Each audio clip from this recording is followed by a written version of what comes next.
Sobat Foodpreneur, kalau yang namanya bisnis kuliner, ada yang namanya revenue, ada yang namanya expense. Nggak semua, bukan hanya bisnis kuliner, semua bisnis seperti itu. Nah, dari sisi expense kan salah satu biaya yang paling tinggi kalau di bisnis kuliner adalah COGS, atau cost of goods sold, atau kalau bahasa Indonesia HPP, harga pokok produksi. Nah, Bang, mau bahas sedikit tentang HPP nih, karena kan itu salah satu yang major cost-nya di situ.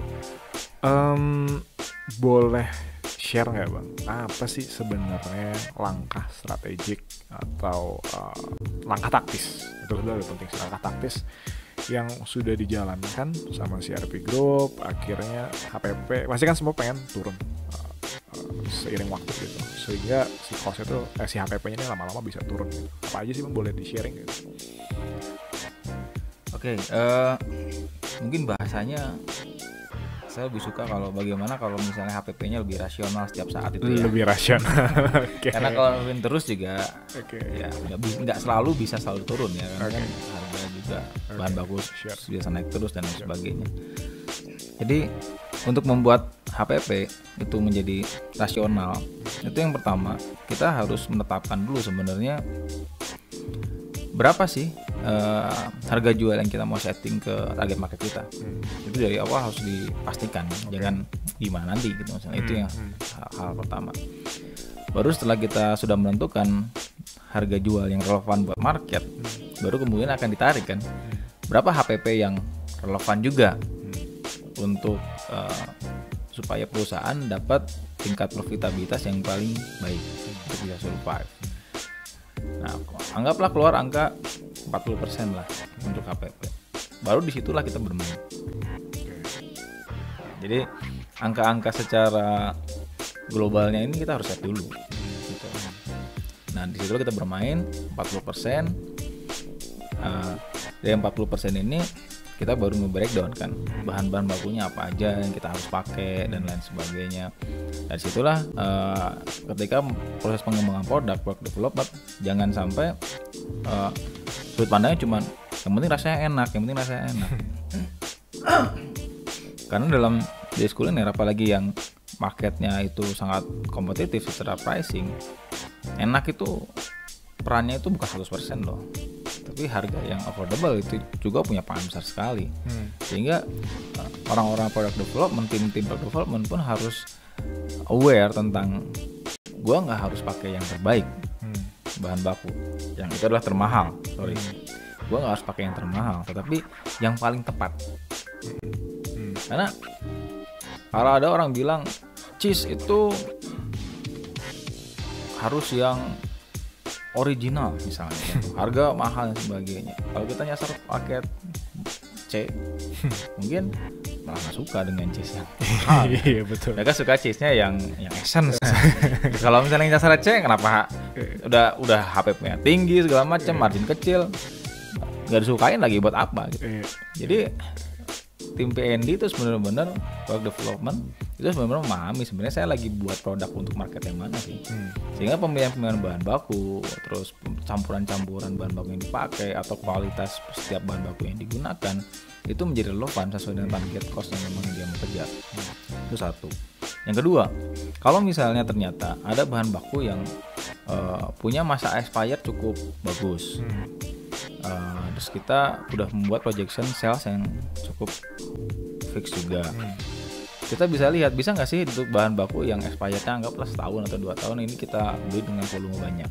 Karena pembelian dengan volume itu juga biasanya berkorelasi pada harga pembelian yang jauh lebih murah. Itu bisa seperti itu sih. Itu bisa. Ya, jadi kira-kira gambarnya seperti itu sih. Jadi kalau misalnya kita mau ngomongin masalah bagaimana HP-nya relevan, ya kita harus melakukan poin-poin tadi. Tapi yang paling penting adalah yang sering kali terjadi adalah ketika tim yang mendevelop produk tidak aware terhadap target cost. Itu yang paling sering terjadi di lapangan ya. Sehingga dia buat-buat aja, terlanjur produknya udah launching, terlanjur ingredient prosesnya udah disetting, semua udah di training, tiba-tiba harganya nggak relevan. Itu udah susah. Itu udah susah. Sama aja kita ngerubah produk. Jadi itu faktor awal yang benar-benar harus diperhatikan ketika kita akan men-setting HPP. Bisa dielaborasi lagi nggak Bang? Berarti target cost-nya let's say, gue mau bikin gado-gado misalnya gitu. Berarti dari awal udah harus kasih tahu lu maksimum costnya gado-gado tuh segitu ya. Let's say 10.000 gitu. Karena kita akan menjual dengan harga 15.000 misalnya gitu. Seperti itu Bang. Iya betul, seperti itu kira-kira. Jadi jangan targetnya itu adalah gado-gadonya harus enak, harus A, B, C, tapi dari sisi costnya pun udah harus ada. Nggak relevan. Iya betul seperti itu. Oke. Gue mau lanjut ke tadi nih Bang, yang sebenarnya langkah tadi udah diceritain secara strategiknya bahwa sudah target cost dan segala macam. Dan tadi pun taktisnya udah ada nih gitu, tentang oke, berarti kalau bisa beli dalam volume itu lebih bagus gitu loh. Cuman boleh ya Bang, lebih dalam sedikit lagi, apa sih satu major improvement? Jadi gini, di CRP pasti udah mengalami learning proses yang panjang masalah HPP ini gitu. Boleh cerita nggak satu yang dilakukan oleh CRP Group sehingga ini bisa menekannya cukup lumayan gitu si HPP-nya gitu. Boleh cerita nggak? Salah satu faktor ya yang menyebabkan HPP itu menjadi bahkan naik tanpa terkontrol itu biasanya karena banyaknya spoil atau waste. Karena kalau saya breakdown lagi kerangka HPP itu apa aja. Jadi HPP itu isinya kan production cost. Betul. Ya. Jadi semua bahan baku yang dipakai untuk produksi barang itu. Yang kedua itu adalah packaging. Yang ketiga itu biaya kirim. Okay. Yang terakhir itu adalah waste to spoil sebenarnya. Okay. Nah, waste spoil ini sebenarnya cukup mengerikan sih ini. Ini satu hal yang kalau kadang-kadang suka nggak dihitung, tapi kalau baru dihitung itu kadang kita hilang habis di situ. Dan itu membuat HPP kita menjadi bengkak secara report laporannya. Nah, yang kita lakukan saat ini adalah melakukan outsourcing sebenarnya. Itu yang paling simpel karena ketika outsourcing anggaplah bumbu atau anggaplah satu produk X gitu. Kalau kita produksi semua sendiri, biasanya ada satu kecenderungan ketika kita memulai pengen semua kita kuasain. Kita pengen kuasai produksi, kita pengen kuasai marketing dan sebagainya. Tapi ada yang dilupakan bahwa ketika kita menjalankan semuanya, berarti kan energi terbagi-bagi. Betul. Pikiran terbagi, betul. Metode kontrol terbagi. Pertanyaannya adalah seakurat apa sih untuk semua hal tadi? Nah, ternyata setelah kita menjalani sejauh ini, paling fokus adalah ketika kita membagi risiko itu. Kita adalah perusahaan yang core-nya itu adalah production atau yang core-nya adalah marketing. Oke. Ketika kita sudah menetapkan core saya adalah marketing, ya sudah, production-nya kita bisa outsourcing keluar. Pertama, secara energi juga tidak akan menjadi terpecah. Kedua, secara risiko costing juga akan menjadi lebih fix. Karena kenapa? Kita nggak usah pikirin tuh cabenya nanti rusak di tengah-tengah atau misalnya nanti bawang merah atau bawang daunnya tiba-tiba ada yang nyuri gitu kan. Intinya ketika kita ke perusahaan yang memang mendevelop bumbu kita tinggal minta kan, saya minta 1.000 biji, 1.000 packaging bumbu nasi goreng. Ya kita terima 1.000 gitu. Dengan harganya sudah fix. Betul.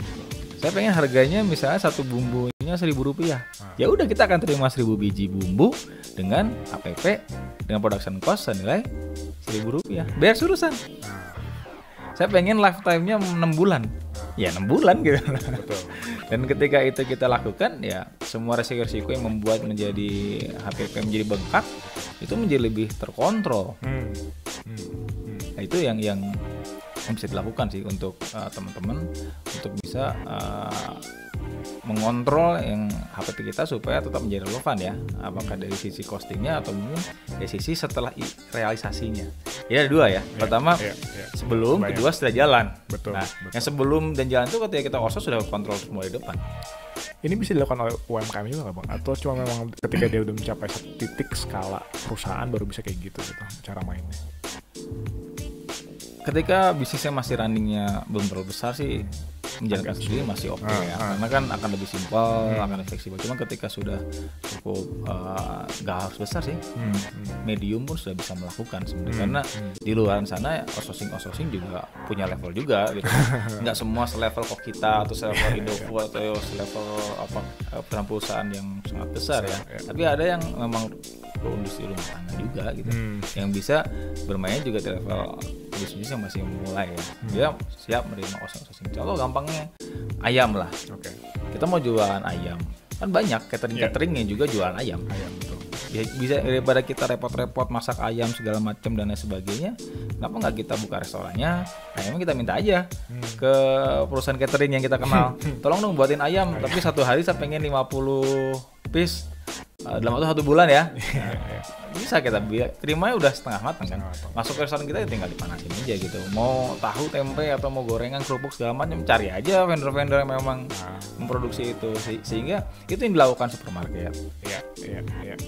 Itu yang dilakukan banyak bisnis lain di luar sana yang dimana dia cuma punya properti, dia punya tempat, dia punya manajemen sistem, dia punya pemasaran, produk semua disuplai dari orang lain. Jadi fokus dia benar hanya untuk memasarkan produk sama servis.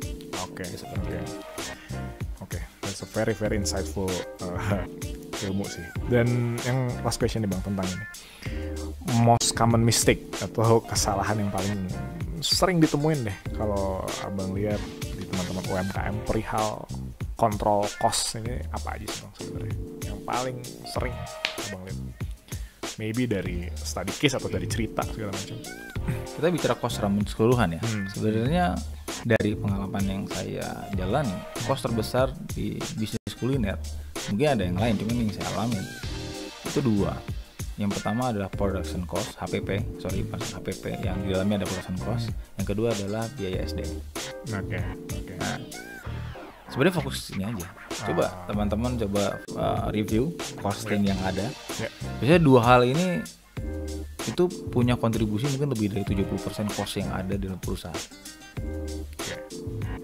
Kalau kita bisa manage 2 ini, sebenarnya yang lain-lain itu ikut sih. Oke. Fokus di SDM dan di HPP. Oke. Teman-teman Foodpreneur, kita akan terus gali ilmu lagi dari Bang Danes. Stay tune terus di Foodies Podcast.